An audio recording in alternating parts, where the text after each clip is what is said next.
Hello UPSC aspirants, my name is Shambhavi. Hope you all are doing well. So यहाँ पे हम लोग chapter number 5 like from class 7 that is rulers and buildings of history book was NCERT. इस particular chapter को हम लोग यहाँ पर स्टडी आउट कर रहे थे राइट. सो इसी पर्टिकुलर चैप्टर को हम लोग आगे प्रोसीड ऑन करेंगे. तो यहाँ से हम लोग को स्टार्ट ऑन करना है. That is the topic of buildings, temples, mosque and tanks. ठीक है.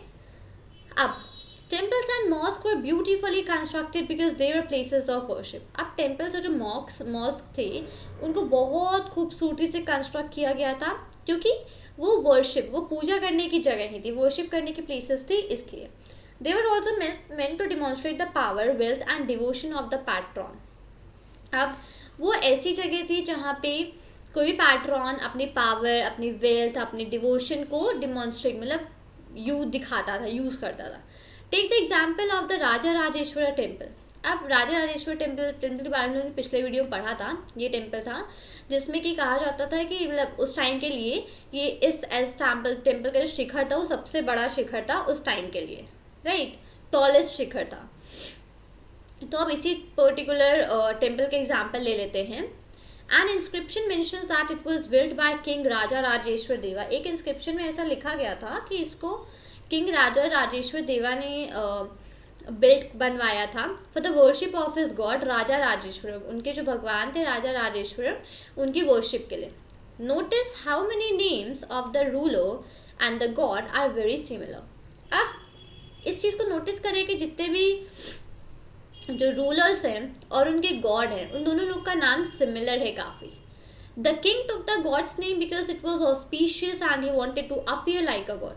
अब जो राजा होते थे वो गॉड्स का नाम इसलिए ले लेते थे, इसे रख लेते थे क्योंकि वो बहुत ऑस्पिशियस, बहुत अच्छा होता था और वो भगवान के तरीके भगवान के तरीके बनना चाहते थे.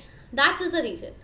Through the rituals of worship in the temple one god honoured another. अब जो रिचुअल्स थे, जो वर्शिप के थे टेम्पल में, उसमें एक भगवान दूसरे भगवान को ऑनर करते थे. The largest temples were all constructed by kings. जितने बड़े बड़े टेम्पल्स थे सबको राजा वगैरह ने कंस्ट्रक्ट करवाया था. The other lesser deities in the temple were gods and goddesses of the allies and subordinates of the ruler.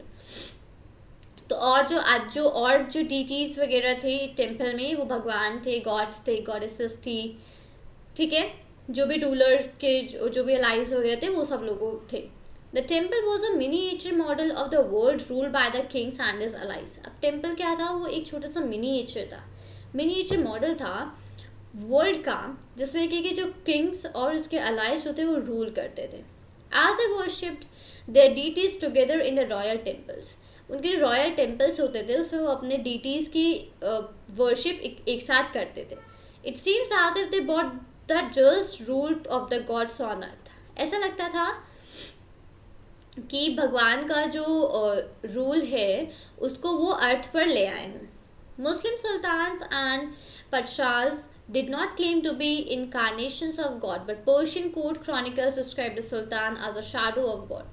Muslim sultans और जो पदशाहs थे उन्होंने ये क्लेम नहीं किया था कि वो इनकारनेशंस मतलब गॉड के वो है. बट जो पर्शियन कोर्ट है उसने ये डिस्क्राइब किया था सुल्तान्स को कि वो भगवान की एक शैडो है, God, shadow of God. An inscription in the Kuwait al-Islam mosque explained that God chose Alauddin as the king because he had the qualities of Moses and Solomon. अब एक इंस्क्रिप्शन जो है वो कुवैत अल इस्लाम mask में inscription है, उसमें ये explain किया गया है तो कि जो गॉड है उन्होंने अलाउद्दीन को चूज़ किया था एज द किंग क्योंकि उनके अंदर क्वालिटीज़ थी मोसेस और सोलोमॉन की. ये क्या थे? ये दो बहुत ही बड़े लॉ गिवर्स थे पास्ट में, तो उनकी क्वालिटीज़ थी अलाउद्दीन के अंदर. The greatest law giver and architect was God himself. और सबसे बड़ा लॉ गिवर और आर्किटेक्ट गॉड खुद ही थे.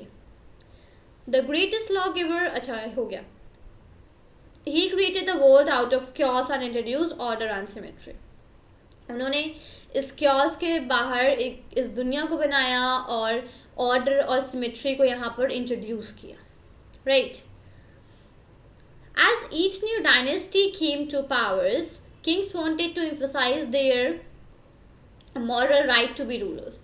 जैसे जो डायनेस्टीज थी वो पावर में आती जा रही थी, वैसे जो किंग्स थे वो अपने मॉरल राइट को इम्फोसाइज मतलब बताना चाहते थे, रूल कि रूलर्स अपने उनको बताना चाहते थे। Constructing places of worship provided rulers with a chance to proclaim their close relationship with god. अब प्लेसेस जो थे वर्शिप करने की जो भी प्लेसेस थी वो रूलर्स को प्रोवाइड करती थी चांसेस उनकी क्लोज रिलेशनशिप के भगवान के साथ। Especially important in an age of rapid political change, rulers also offered patronage to the learned and pious. अब स्पेशली एक इम्पॉर्टेंट एज में रैपिड पॉलिटिकल चेंजेस में रूलर्स जो थे वो ऑफर करते थे लोन्स और पियोर्स और ट्रांसफॉर्म करते थे कैपिटल्स और सिटीज़ को बड़े बड़े कल्चरल सेंटर्स में, जिससे कि उनको फेम मिलता था अपने रूल के लिए। ठीक है, It was widely believed that the rule of a just king would be an age of plenty when the heavens would not withhold rain. अब उसी सेम टाइम पे ये होता था कि उस टाइम पे ऐसा माना जाता था कि जो किंग का जो रूल है वो एक काफ़ी बड़ी एज के लिए है जब हेवेंस जो थे वो विदहोल्ड रेन करते थे, would not withhold rain. So at the same time, making precious water available by constructing tanks, reservoirs was highly praised. तो उसी समय पे जो प्रेशियस वाटर को अवेलेबल करवाते थे, टैंक्स वगैरह कंस्ट्रक्ट करके, रिजर्वोयर्स कंस्ट्रक्ट करके, तो उसको हाईली प्रेज किया जाता था। Sultan Iltutmish won universal respect for constructing a large reservoir just outside Delhi एक हुना।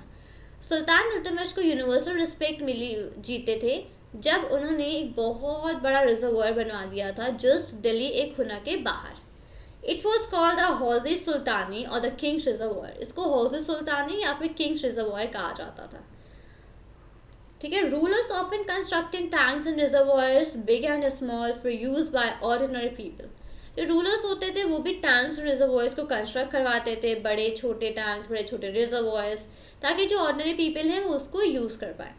Sometimes these tanks and reservoirs were part of a temple. कई बार ऐसा होता था कि जो टैंक्स और रिजर्वॉयर्स होते थे वो टेम्पल का एक पार्ट होते थे, मॉस्क का एक पार्ट होते थे, और या फिर गुरुद्वारा का एक पार्ट होते थे। ठीक है, अब जो टेम्पल्स थे, why were temples targeted? Temples को टारगेट क्यों किया गया था?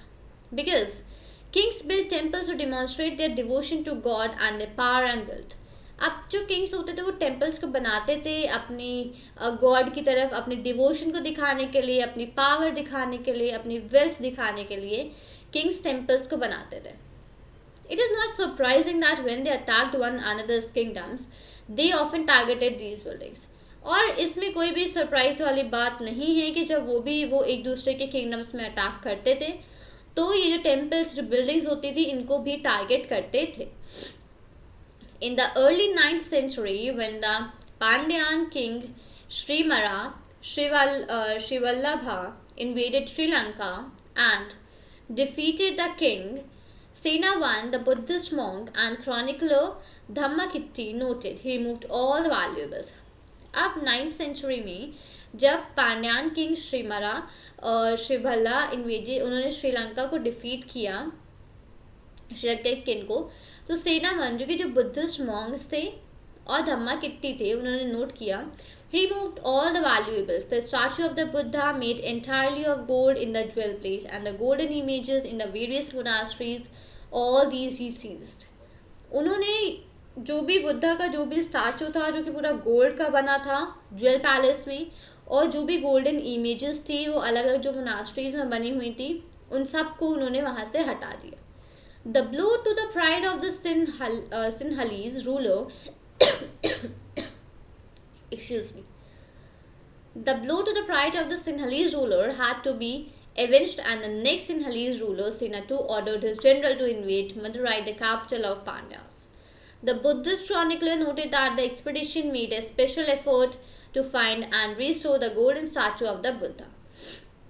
तो जो बुद्धिस्ट क्रॉनिकलर थे उन्होंने ये नोट किया कि एक स्पेशल एफर्ट करा गया था उसको फाइंड करने के लिए, बुद्धा के जो गोल्ड स्टैचू था उसको फाइंड करने के लिए और उसको वापस से रीस्टोर करने के लिए। Similarly in the early 11th century, इसी तरीके से अर्ली 11th सेंचुरी में जब जो चोला किंग थे राजेंद्र वन, उन्होंने जब शिवा टेम्पल बनाया था उनके कैपिटल में, उन्होंने उसको पूरा फिल कर दिया था प्राइज स्टैचूज से और रूलर्स को डिफीट मतलब रूलर्स को हराया था. And incomplete list included a sun pedestal from the Chalukyas. अब यहाँ पे एक लिस्ट है वो इनकम्प्लीट है, बट उसमें क्या क्या चीज़ें हैं. एक सन पेडेस्ट्रल था जो कि चालुक्यास का था, अ गणेश स्टैचू था जो कि, और बहुत सारे स्टैचूज थे दुर्गा के, एक नंदी का स्टैचू था ईस्टर्न चालुक्यास से, भैरव की एक इमेज थी, और Bharavi from the Kalingas of Orissa की एक इमेज थी. ठीक है, और काली स्टैचू था पालाज ऑफ बंगाल से. तो statue of Sultan Mahmud of Ghazni was a contemporary of Rajendra one. अब सुल्तान महमूद जो था गजनी का, वो एक राजेंद्र वन का वो एक कॉन्टेम्प्ररी था. During his campaigns in the sub continent he attacked the temples. अब उसके कैंपेन्स में सब कॉन्टिनेंट के कैंपेन्स में उसने टेम्पल्स वगैरह को अटैक किया था और राजा वगैरह को डिफीट किया था, और उनकी जो वेल्थ वगैरह थी उसको पूरा टेक अवे कर लिया था. Sultan Mahmud was not a very important ruler at that time. उस टाइम पे सुल्तान महमूद एक इंपॉर्टेंट रूलर नहीं थे, बट बाय डिस्ट्रॉइंग टेम्पल्स को डिस्ट्रॉय करते हुए, स्पेशली जो कि एक सोमनाथ में था, सारा का सारा जितना भी क्रेडिट था इस्लाम का, वो as a great hero of Islam उनको सारा क्रेडिट मिला. In the political culture of the Middle Ages, most rulers displayed their political might and military success by attacking and looting the places of worship and defeated rulers. अब ऐसा था कि बहुत सारे जो काफ़ी टाइम तक जो पॉलिटिकल और जो मिडिल एजेस के जो लोग थे, वो इस अपने जो भी पॉलिटिकल कल्चर्स वगैरह थे और जो मिलिट्री सक्सेस वगैरह थे उसको दूसरे प्लेसेस में अटैक करके, वर्शिप करके, रूलर्स को हरा करके, ये सारी चीज़ें वो लोग इकट्ठा पूरी गैदर कर रहे थे. तो इस तरीके से ये सारी की सारी चीज़ें, ये सारे के सारे काम चल रहे थे और पीपल इस तरीके से एक दूसरे को डिफीट आउट कर रहे थे. ठीक है, great. Take something like a roof for example. Let's say हम लोग एग्जाम्पल ले लेते हैं रूफ मतलब छत का. We can make this by placing wooden beams और अ स्लैब और स्टोन अक्रॉस 4 वॉल्स. अब इसको हम लोग कैसे बना सकते हैं, इसको जो वुड की जो बीम होती हैं या फिर एक स्लैब जो होता है उसको चारों वॉल्स के ऊपर रख सकते हैं, स्टोन्स रख सकते हैं, उसके ऊपर उसको लगा सकते हैं. But the task becomes difficult if you want to make a large room with an elaborate superstructure. लेकिन अब काम डिफिकल्ट हो जाता है, बड़ा हो जाता है टास्क, जब हम कोई बहुत बड़ा सा रूम बनवाना होता है जहाँ पे बहुत सारे सुपर स्ट्रक्चर्स की यूज़ होती है. ठीक है, 1 सेकेंड. हाँ ठीक है. This requires more sophisticated skills. अब इसको बनाने के लिए और ज़्यादा सोफिस्टिकेटेड स्किल्स यूज़ होती हैं और ज़्यादा प्रोफिशिएंसी यूज़ होती है. ठीक है. Between the 7th and the 10th centuries, architects started one second. 1 second. हाँ. So between the 7th and 10th century, 7th और 10th century के बीच में आर्किटेक्ट्स जो थे उन्होंने और बहुत सारे रूम्स को ऐड करना चालू किया, दरवाज़ों को ऐड करना चालू किया. ठीक है, विंडोज़ को बिल्डिंग्स वगैरह में ऐड करना उन्होंने धीमे धीमे चालू करा. Roofs, doors, and windows were still made by placing a horizontal beam across 2 vertical columns, a style of architecture called trabete or corbelled. अब जो यहाँ पे जो रूफ्स थे और जो डोर्स वगैरह थे और जो विंडोज़ थे, उनको अभी भी ऐसे ही बनाया जाता था कि एक हॉरिजॉन्टल मतलब लंबी सी एक बीम होती थी, उसको 2 वर्टिकल कॉलम जो होते थे उनके बीच में रख दिया जाता था. ठीक है, इसी तरीके से अभी भी रूफ्स और डोर्स और विंडोज़ बन रहे थे. तो उसको आर्किटेक्चर का स्टाइल बोला जाता था जिसका नाम था ट्रबीटी या फिर corbelled. So between the 8th and 13th centuries, the Trabiti style was used in the construction of temples, mosques, tombs, and in buildings attached to large stepped walls. तो 8th से 13th century के बीच में ये जो style थी that was ट्रबीटी, उसको use किया जाता था कंस्ट्रक्शन के टेम्पल्स बनाने के काम, मॉस्क को कंस्ट्रक्ट करने के बाद काम पे, टॉम्स को बनाने के काम में, बिल्डिंग्स वगैरह में. तो इन सारे कामों के लिए उसको यूज़ किया जाता था ये ट्रिबिटी स्टाइल को. ठीक है, 1 सेकेंड, ठीक है। अब यहाँ पे जैसे कि फिगर्स वगैरह शो हो रखे हैं, तो फिगर जो ए है ये वाला हमारा, ये है screen in the Quwwat Islam mosque Delhi late 12th century. ये दिल्ली में एक मॉस्क था जिसका नाम था कुव्वत अल इस्लाम। तो ये वहाँ का पूरा लाइक आर्किटेक्चर फिगर है, ठीक है। और ये सेकेंड जो 2B हमारा ये वाला जो प्रेजेंट है, this is corbelled technique use in the construction of street. अब ये है वो जो कॉर्बेल्ट टेक्निक जिसकी बात हो रही है, जिसको कि स्क्रीन वगैरह के कंस्ट्रक्शन के लिए काम किया जाता था, यूज़ होती थी, ठीक है। तो यहाँ पे देखिए, यहाँ पे भी एक कॉर्बेल्ट टेक्निक यूज़ हुई है ऊपर साइड पे, राइट। ठीक है। अब टेम्पल्स वगैरह का जो कंस्ट्रक्शन था वो अर्ली 11th सेंचुरी में कैसे होता था, ये सारी चीज़ें यहाँ पे मेंशन है, इनको हम लोग थोड़ा सा रुक के पढ़ेंगे, ठीक है। Two technological and stylistic developments are noticeable from the 12th century. अब थोड़ी सी स्टाइल वाली और थोड़ी सी टेक्नोलॉजिकल जो डेवलपमेंट्स थी वो सब 12th सेंचुरी से देखने को मिलने लगी. The weight of the superstructure above the doors and windows was sometimes carried by arches.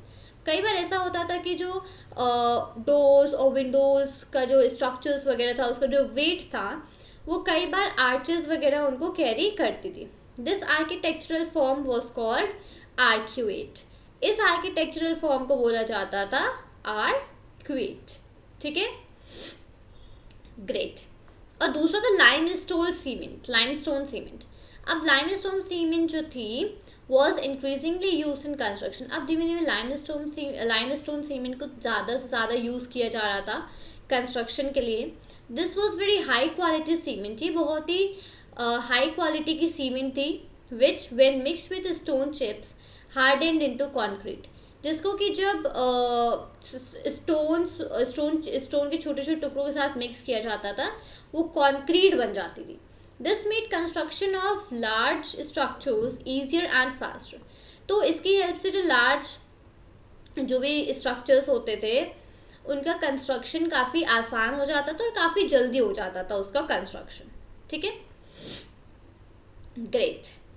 अब यहाँ पे ये जो फिगर ए है, the true arch the keystone at the centre of arch transfer the weight of the superstructure to the base of the arch. अब यहाँ पे ये बीच में जो की स्टोन है, ये जो की स्टोन है सेंटर में आर्च की, ये जो ये है एक्चुअली हमारी आर्च, ये जो सेमी सर्कल शेप है, ठीक है. इस आर्च के बीच में ये की स्टोन जो सेंटर था वो होता था. तो ये क्या करता था, तो जो आर्च होता था वो वेट को ट्रांसफर कर देता था सुपर स्ट्रक्चर में इस आर्च के बेस पर. तो ये चीज़ें बनाने में आसानी यहाँ पर रहती थी, ठीक है. True arch detail from the अलई दरवाज़ा अर्ली 14th सेंचुरी कुव्वत अल इस्लाम मॉस्क दिल्ली. अब ये यहाँ पे ये पूरा ट्रू आर्च यहाँ पे यूज़ हुआ है, ये ट्रू आर्च बना है, ये यहाँ पे जो कोई डिज़ाइनिंग है ये है ट्रू आर्च की, ठीक है. तो इसी की हेल्प से इसी तरीके से यहाँ पे ट्रू आर्च बनाया जाता था, ठीक है. और अब ये जो ये है a painting from the Akbarnama showing the construction of water gate at the Agra fort. अब ये जो यहाँ पे पेंटिंग शो है, ठीक है, ये जो पर्टिकुलर पेंटिंग यहाँ पे प्रेजेंट है ये पेंटिंग है अकबरनामा की, ठीक है. अब इसमें क्या शो हो रहा है, इसमें शो हो रहा है कि जो कंस्ट्रक्शन जो बना, जब वाटर गेट का कंस्ट्रक्शन हो रहा था आगरा फोर्ट पे, तो किस तरीके से कंस्ट्रक्शन होता था और किस तरीके से लोग वहाँ पर काम करते थे. तो ये पूरी पेंटिंग उस पर्टिकुलर चीज़ को डिपिक्ट कर रही है, the construction of water gate at the Agra fort, ठीक है. तो यहाँ पे ये इस तरीके से जो भी पिक्चर्स हैं वो इस तरीके से हमको रेलेवेंट इन्फॉर्मेशंस वगैरह प्रोवाइड कर रही हैं कि किस तरीके से कहाँ पे एक्चुअली क्या चीज़ें हो रही हैं, ठीक है. अब मैं वापस आपको लेके चलती हूँ ऊपर और यहाँ पे हम लोग अब पढ़ते हैं temple construction in the early 11th century. 11th century में टेम्पल के कंस्ट्रक्शंस वगैरह कैसे होते थे. The Kandariya Mahadeva temple dedicated to Shiva was constructed in 999. ये एक कंदारिया महादेवा टेम्पल है जो कि लॉर्ड शिवा को डेडिकेट करने के लिए इसको बनवाया गया था 999 में. इसको बनवाया था किंग धनगदेवा ने, ठीक है, किंग धनगदेवा ने इसको बनवाया था, जो कि चंडेला डायनेस्टी को बिलोंग करते थे, ठीक है, चंदेल डायनेस्टी को जो कि बिलोंग करते थे। अब फिगर 3b, ये जो राइट लेफ्ट हैंड साइड में जो फिगर है, ठीक है, दिस पर्टिकुलर फिगर, अब ये जो फिगर है is a plan of a temple. ये पूरा टेम्पल का प्लान है कि किस तरीके से टेम्पल बनेगा और क्या चीज़ें कहाँ पे सिचुएटेड होंगी, क्या मेजरमेंट्स वगैरह सब है। And ornamented gateway led to an entrance, यहाँ पे ये पूरा एंट्रेंस का था। And the main hall where dances were perform, main hall था जहाँ पे डांसेस वगैरह होते थे, ठीक है। The image of the chief deity was kept in the main shrine. अब जो चीफ डीटी मतलब लॉर्ड शिवा जो थे, उनकी जो भी यहाँ पे इमेज थी, फोटो थी, उसको मेन श्राइन मतलब कि गर्भगृह में उसको रखी जाती थी। This was a place for ritual worship, ये एक ऐसी जगह थी जहाँ पर रिचुअल वर्शिप के लिए मतलब भगवान की पूजा के लिए इस प्लेस को बनाया गया था। Where only the king, his immediate family and the priest gathered, जहाँ पर केवल किंग, उनकी फैमिली मेम्बर्स और प्रीस्ट इकट्ठा होते थे। The Khajuraho complex contain royal temples. Khajuraho complex में बहुत ही रॉयल टेम्पल्स थे। Where commoners were not allowed entry, जहाँ पे नॉर्मल कॉमन लोगों को एंट्री नहीं अलाउड थी। The temples were decorated with elaborately carved sculptures, और जो टेम्पल्स वगैरह थे उनको बहुत बड़े बड़े और बहुत अच्छे अच्छे स्कल्पचर्स वगैरह से पूरा ढका गया था, पूरा बनाया गया था, ठीक है।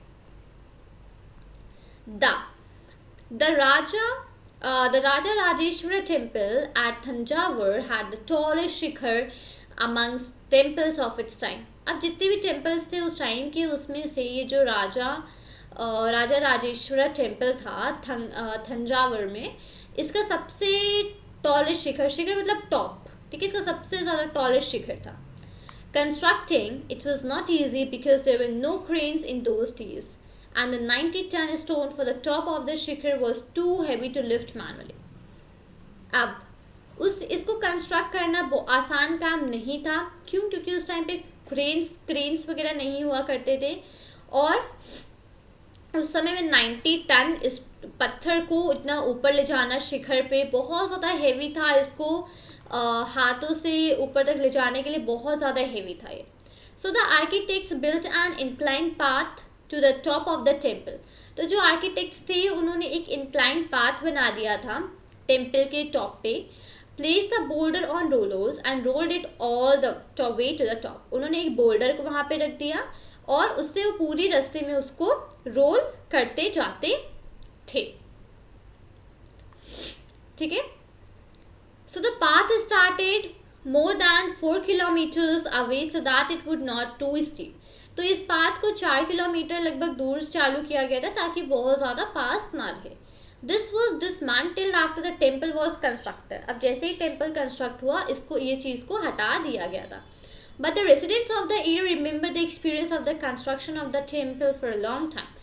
लेकिन आसपास के एरिया में जो लोग रहते थे वो ये टेम्पल कैसे बना, इसके कंस्ट्रक्शन का जो एक्सपीरियंस है उसको काफ़ी लंबे समय तक याद रखा लोगों ने। Even now a village near the temple is called चरुपल्लम, the village of the incline. तो उसके अब क्या है, अब पास में एक विलेज है जिसके पास में टेम्पल है, वहाँ पे एक विलेज है, उसका नाम है चरुपल्लम। तो उस विलेज को ही विलेज ऑफ द इंक्लाइन बोला जाता है, ठीक है। तो इस तरीके से ये जो बड़े बड़े टेम्पल्स थे पहले, इस तरीके से टेम्पल्स वगैरह कंस्ट्रक्ट होते थे। कोई भी जैसे कि क्रेन्स वगैरह नहीं थे तो किस तरीके से लोग इन टेम्पल्स को कंस्ट्रक्ट करते थे, ये हम लोगों ने इस चैप्टर में देखा। तो इस पर्टिकुलर वीडियो में हम लोगों ने काफ़ी सारी चीज़ें समझी, जैसे कंस्ट्रक्शन इंजीनियरिंग स्किल्स के बारे में, पहले टेम्पल्स वगैरह कैसे कंस्ट्रक्ट होते थे, क्या क्या तरीके होते थे। तो इन सब चीज़ों को हम लोगों ने इस पर्टिकुलर चैप्टर में समझा। तो उम्मीद करती हूँ कि जो भी चीज़ें मैंने यहाँ पर डिस्कस करी हैं आपने सारी चीज़ों को नोट डाउन किया होगा, आपने सारी चीज़ों को अच्छे से लिखा होगा, बिकॉज जो भी इंपॉर्टेंट पॉइंट्स थे मैंने उनको एज वेल हाईलाइट भी किया था, सो दैट आपको कोई भी प्रॉब्लम ना हो नोट्स वगैरह को मेकअप करने में, और फर्दर आप उन नोट्स वगैरह को यूज़ कर पाएँ जब भी आप अपनी प्रिपरेशंस कर रहे हो या रिवीजन कर रहे हो अपने एग्जाम्स वगैरह के लिए, ठीक है।